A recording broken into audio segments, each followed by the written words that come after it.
भूल भुलैया का रहस्य। एक छोटे से गांव में, जहां हर रात हवा में सरसराहट और सन्नाटा पसरा रहता था, वहां एक पुराना महल था।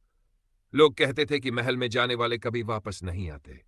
लेकिन काशी, जो गांव का सबसे जिज्ञासु लड़का था, इन बातों पर यकीन नहीं करता था। एक रात जब चांद की रोशनी महल पर गिर रही थी, काशी ने तय किया, मैं इस रहस्य को सुलझाकर ही दम लूंगा। महल के दरवाजे पर पहुंचते ही दरवाजा खुद ही चर्र की आवाज के साथ खुल गया। अंदर घुसते ही ठंडी हवा का झोंका उसके चेहरे पर पड़ा। काशी ने सोचा, यह तो बस हवा होगी, डरने की बात नहीं। लेकिन महल की दीवारों पर टंगी तस्वीरें, जिनकी आंखें उसकी तरफ घूर रही थी, उसकी हिम्मत को थोड़ा हिला रही थी। अचानक एक गूंजती हुई आवाज आई, तुम यहां क्यों आए हो? काशी चौंक कर इधर उधर देखने लगा, लेकिन कोई नजर नहीं आया। उसने हिम्मत जुटाई और कहा, मैं इस महल का रहस्य जानने आया हूं।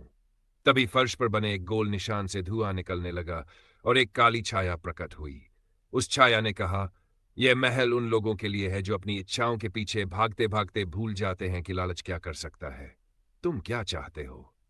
काशी थोड़ा डरा, लेकिन बोला, मुझे केवल सच्चाई चाहिए। छाया ने एक दर्पण उसकी ओर बढ़ाया और कहा, इसमें देखो।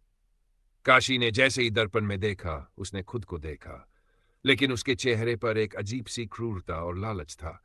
वह चिल्लाया, नहीं, यह मैं नहीं हो सकता। छाया ने हंसते हुए कहा, यह तुम बन सकते हो, यदि तुम अपनी जिज्ञासा और महत्वाकांक्षा को सही दिशा न दो। जो यहां फांसे हैं, उन्होंने अपनी लालच में अपनी आत्मा खो दी।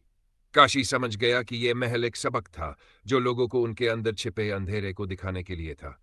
उसने छाया से कहा, मैं वादा करता हूं कि मैं अपनी इच्छाओं को नियंत्रित करूंगा और कभी लालच का शिकार नहीं बनूंगा। यह सुनकर छाया गायब हो गई और महल के दरवाजे फिर से खुल गए। काशी ने कभी पीछे मुड़कर उस महल की ओर नहीं देखा। वह समझ गया था कि रहस्य और जिज्ञासा की एक सीमा होती है और सबसे बड़ा खजाना आत्मसंयम और सच्चाई है। सीख, कभी कभी हमारी सबसे बड़ी कमजोरी हमारा लालच होता है। इसे पहचानो और इसे अपने ऊपर हावी मत होने दो।